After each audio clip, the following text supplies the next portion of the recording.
It's live. It's live. We're on. You're live here with Paul Reddy Vadnais. Paul Reddy Vadnais. Watch your tootsies. Why don't you just not crush my tootsies? I'm just going to. Need to bring this closer for convenience. Oh, how convenient. Good morning. Or afternoon. Or evening. Whenever you're watching. Yeah. So, we're going to try to get in routine here. Every Wednesday at like... Ish. 9:30. At a time. Exactly 9:58. And 37 seconds. 9:30-ish. I'm never on time for anything. You know, listen. What? I like being loosey-goosey with my time. Yeah, you like being rushed. Well, sometimes. If I'm stressed out, then yes, that's a reflection of what's rapidly running inside of me. However... It's a hamster on a wheel. I don't like being told, like, oh, you have to be here at this time and this.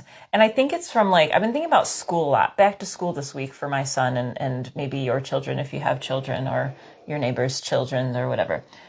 But it's so rigid. There's so much rigidity in school, not all schools, but in public school.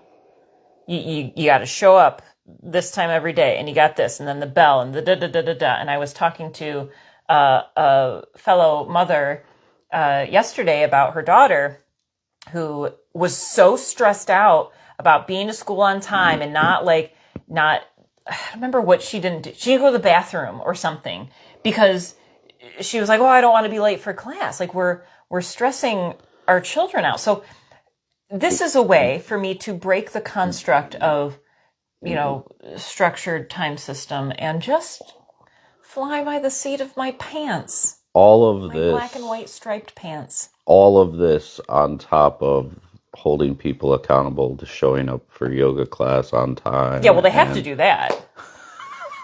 Don't be late. Well, as our dear Buffy tells us, it's a social contract. Time is a social contract. So, I suppose balance.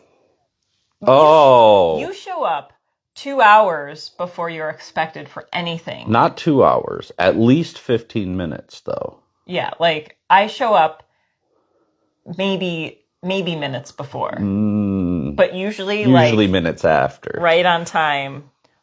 Or maybe slightly after. What is that, though? I don't know. Disrespectful? I don't mean to be. I think it's just I value freedom in time and space. I think that's what I do. However, if there's something like that like in this case I value freedom in time and space, then my life needs to reflect that. Then I also need to have understanding if people get pissed off at me if I show up late or don't want to make plans because, you know, I may be a little loosey-goosey with it. You know? Like we can't desire to have something but also have a world that doesn't support that. Right. You know what I mean? Well, back to your word balance. Yeah.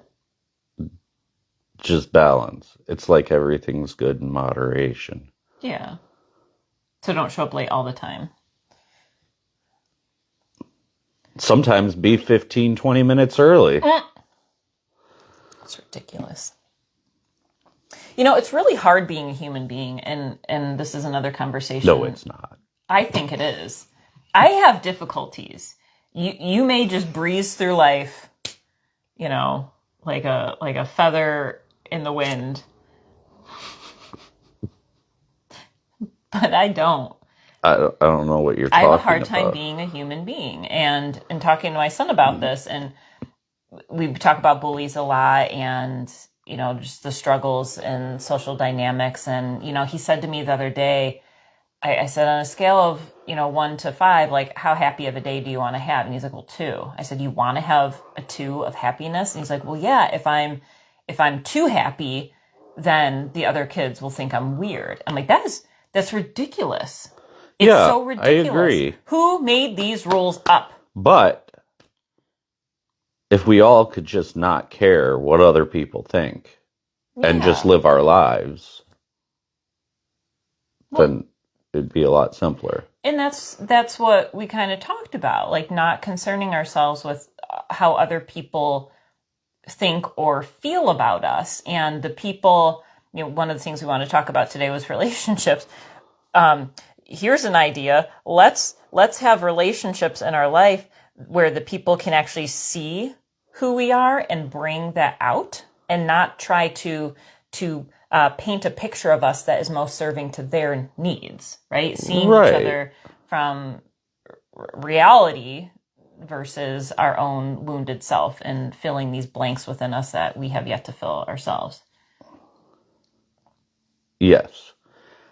I think the point I'm getting at is, instead of navigating through the outside world and looking at what's happening, like with that circumstance, I can't be too happy. Instead of navigating your own emotions through their waters, just find a different stream of your own. So just like be happy. Yeah, who cares? Why not just be happy? Who cares what anybody else says about it? Well, why do we have these ideas that we need to change for other people to begin with? I don't know. Because he's 9 years old, Yeah, I know. and I still struggle with this. Because he wants to fit in with the kids that are around him. I think it's like survival. Like we have to be There's a within level the of that tribe to it. and be accepted within the tribe in order to have survival. Yeah, but what we don't realize is the tribe changes. At his age, he doesn't realize that the tribe changes. Yeah. Like, we've seen that happen in our lives. Like, I don't talk to really anybody that I grew up with. Who cares? Yeah. It's not important to me to hold on to something that isn't serving me. And that's something I think we do too, whether it's conscious or unconscious, that we hold on to these relationships that don't serve us because we're anchored in this survival of it. Like I need to stay with this person. I need to have these friendships. It's like we create the most comfortable story, but we're miserable. Like, so it's like, like painting this American dream, and, like I have to have a house, in the suburbs with 3 children. And it's like this 3.5. 3.5 children. And, 2.5. like I have a hard time, driving down like in certain suburbs where, the building company clearly, they did all of the homes there. Yeah, there's And only 5 building companies and anymore. but they all look the same. Right. And not even just now, like the street my grandmother lives on, it's the same thing. It's all cookie cutter, and there's no individuality that comes into play. And that's something, and we have this great community Peace Fest every year where we celebrate individuality. Like that's a part of it, is our own creation, and allowing ourselves to express who we are, and welcome people, encourage people to bring their authentic selves out, because we aren't trained to do that when we're younger. We're meant to fit into the mold. Yeah, that's the whole thing. And I think that comes into play with relationships, as we look for relationships that also fit that mold. Yeah, I also want to stress the fact that when I say this relationship doesn't serve me, it actually can be the opposite, where I don't serve the relationship too. Like, if people are happy being what they are, then that's and I want to not be around that. I'm not going to be that pleasant to be around to them. Yeah. So It's like when I don't want to go to the bar and get wasted with Yeah. a bunch of kids from high school. And that's what I was going to when I released alcohol. I mean, and I didn't have, some people have, I think, more of a challenging time because they get a lot of judgment, and maybe people are judging me behind my back. I don't know. I'm not friends with any of these people anymore. But like, I if I wanted to hang out with these people, still, I would have to go to the bar. And that was something I didn't want to do. And it cleared the path very easily. And once we make that shift in our life, when we release, whether it's a religious construct, or, we don't eat a certain way, or we don't drink a certain way, or we don't go to concerts anymore. I mean, whatever it is, and we release that from our life, the universe starts to restructure and to support us into who we are becoming then on the other side of that. So I started to notice more deeply rooted relationships coming about after I released alcohol from my life, because I realized I had to be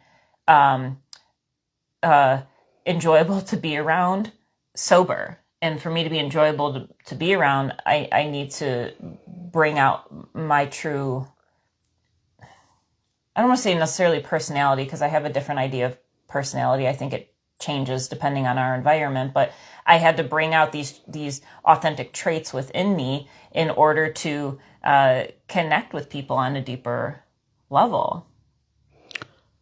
And that completely, I didn't even need alcohol at that point, because I was like, this is a heck of a lot better than feeling hungover or relying on something else for me to build relationships or have courage to talk to people.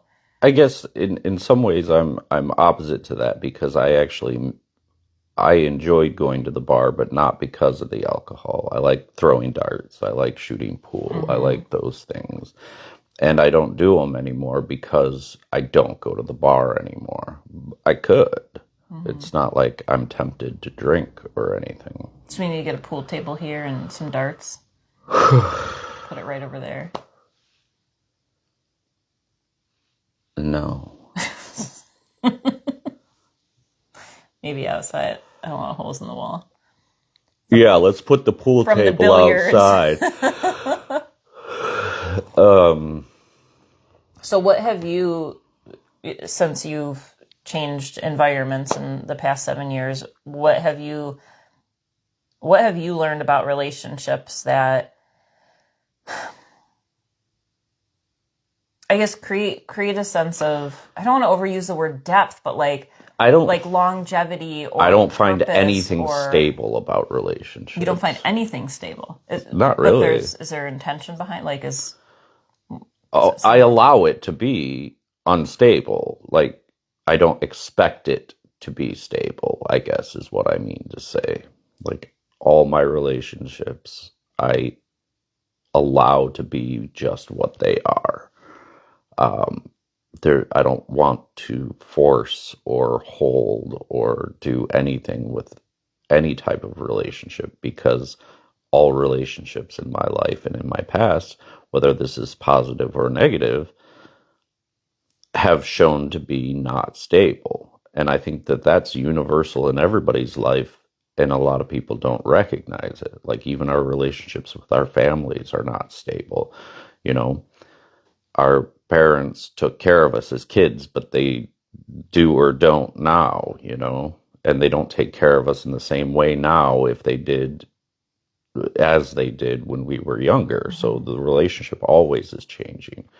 So that constant change has to allow for an openness to experience the relationship as it evolves. And if it evolves into non-existence, then that's what it evolves into, and we can't fight to hold on to it.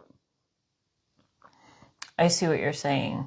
And to share a little bit about my perspective, I think so I don't necessarily see, I definitely have relationships that aren't stable, and that creates its own dynamic. But what I've learned to anchor into is something like, what is the core of every relationship? It is love. It's unconditional love. It's this force, and that force I see as everlasting. So even if somebody, comes into my life, it's really, really great, and then I don't talk to that person anymore, I still feel that connection of love still present. And that creates a sense of stability. And certain relationships, like can't even call her my best friend. She's my soulmate. Megan, she lives in North Carolina, and It's Meggie. Maggie Weggy. We haven't lived in the same place since we graduated high school 20 years ago. However, it is one of the most stable relationships that I have. It is not that we talk. I mean, we, sometimes we go months without talking. That's rare, but like, I know that channel is always there. I know that love is always flowing, and it has been consistent in my life. And I know that it always will. There's nothing that would ever break that apart. And so that's the stability that I anchor into. And when I go to that place first, then I allow, instead of using the word stable or unstable, I allow everything outside of that to be fluid to the best of my ability. I definitely cling in relationships, but to allow the relationship to then flow, like I wouldn't say, to Megan, "Oh, don't take this job because even though you love it and it's your heart's desire, I need you here." We have to let people flow and move to. That's the instability that I'm talking about, allowing things to just unfold as they unfold. There's nothing to, like, I feel like I at least try to treat every single relationship in my life that way. It's here now. It doesn't always have to be here. It can be, but it will evolve as it evolves. And that's just the way it is. I'm not going to do anything to disrupt it, and I'm not going to do anything to cling to it. I think the uncertainty can bring up a lot of fear. I know that's, for me, that's been the biggest challenge in allowing relationships to be fluid, because I have this idea that I'm abandoned still, that others will leave me. And so that will come up within me where I do cling to relationships because I don't want to be left behind. And so the fear, it's like the vulnerability, like love. I've been listening to a lot of Alan Watts talk about love, and like the level of vulnerability it takes to give yourself over to somebody, be completely open, do with me what you will, he says. And it takes a lot of courage for us to open ourselves up in that way. But when we do, like, I experience a level of freedom within the relation. And it's just like, it takes the pressure off, I feel. Like, do you feel that, like, where, and maybe you've always had this understanding just to allow relationships to be fluid. I certainly haven't, but do you notice, like, do you notice a difference between when you've desired a relationship to be a certain way versus letting it be fluid? What's your experience of both sides of that? I mean, in the past, I would cling to people, to my own detriment and to the annoyance of other people. I never saw myself as an individual so much as I saw myself as, my whole identity was my connections. And I don't know where that came from, honestly. But I think a lot of it came from, like, moving around a lot and, having a friend group growing up for like the first 9 years of my life, and then that having to change, and then that having to change again, and then that having to change again. And it made me not want to lose people. Like, when you lose that first group, it was probably really hard on me. I don't really think about it that much. Like, I was still excited about what was happening in my life. So, like, I don't think I ever felt, like, sad about it. But the point, I guess, I'm trying to get at is, life proved to me of its fluidity. And I, at some point, embraced that. Mm. I don't know when, but I don't think it was difficult. Yeah. Yeah, I don't know. People just like, I think one of the things we miss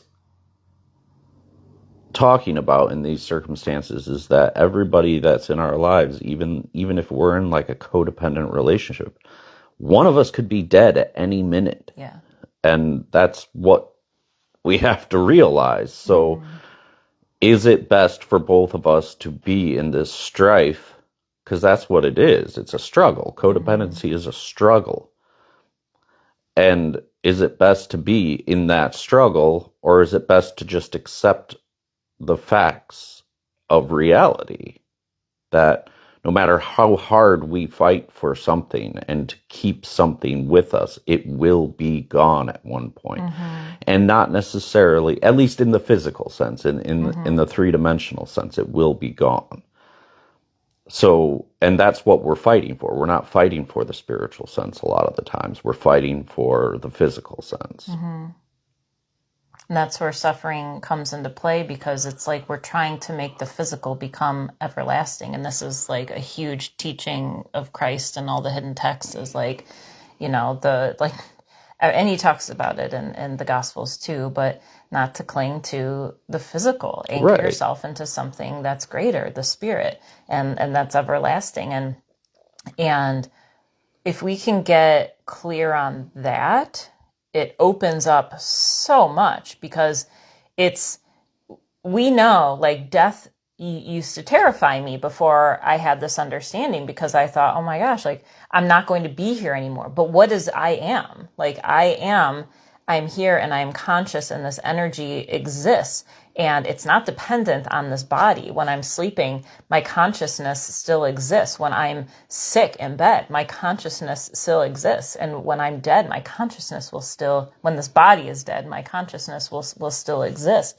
And so if we can realize that, and get comfortable with the fluidity of the physical realm, it opens up so much for us, because then we don't need to cling, because we just watch the universe unfold in really beautiful ways, and see love present in every single moment. We see the hand of God just, moving things around and placing people together, and drawing people apart. And it's just this really beautiful creation that we're in.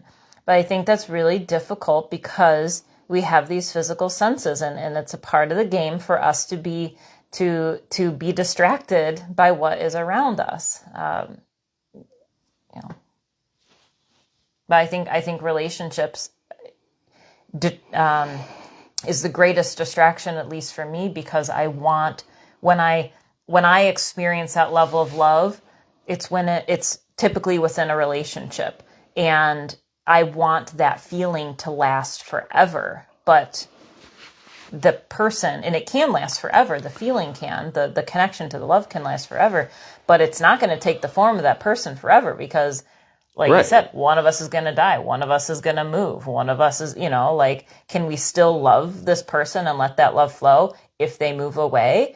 If when they die, if we die, if they start dating somebody else, or they get a job that we're not okay with, things happen, and we have these disagreements in these relationships, and I think we expect them to be so perfect, and then we lose that sight of love, and the relationship doesn't hold strong, because there's not that level of fluidity around that core of love. Right.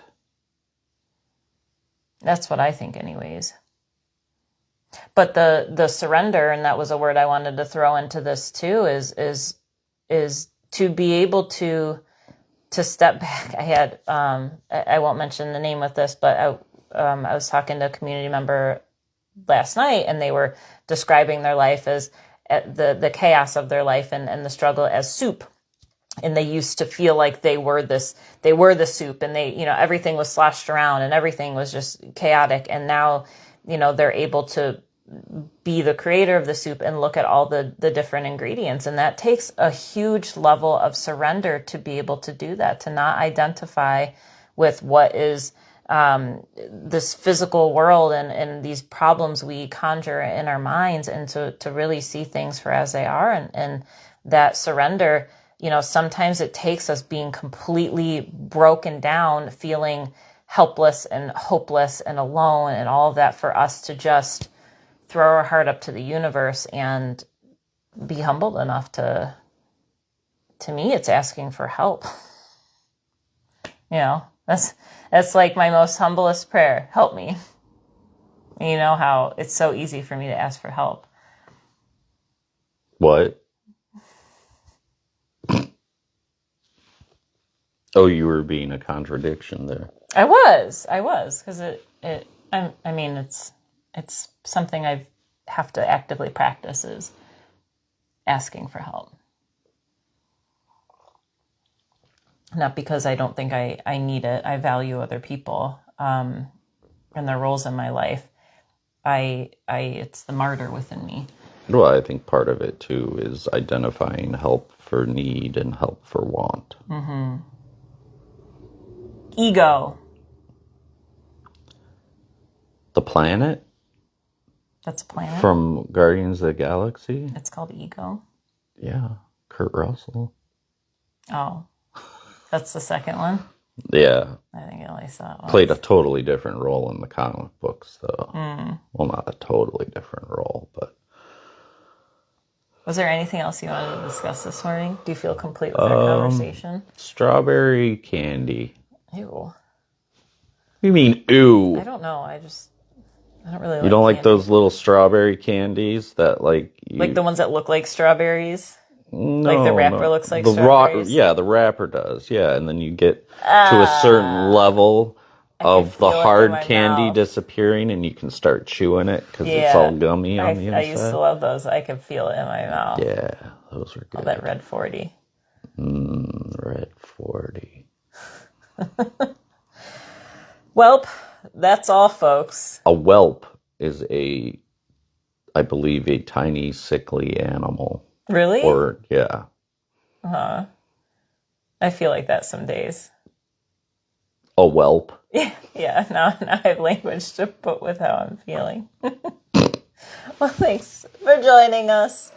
If you have any questions, topic ideas, we're just going to kind of do these free for all. We literally kind of like seconds before we started recording just threw out a couple things that we were going to talk about. So I can't see what you're posting, but maybe we can bring a laptop I bet I can. or your phone, and if people have questions, we can answer them live. Are you going to pull it up and see if we have any questions? Let's find out if we have any questions while this is happening live. You have to do like 100 clicks. Just go up to the top. What do you mean go up to the top? Click on Ordinary Pioneer. That's us. Normally it just pops up. Wow, there's a time delay. You got to go down to the actual, that's the real. Oh, we got 2 comments so far.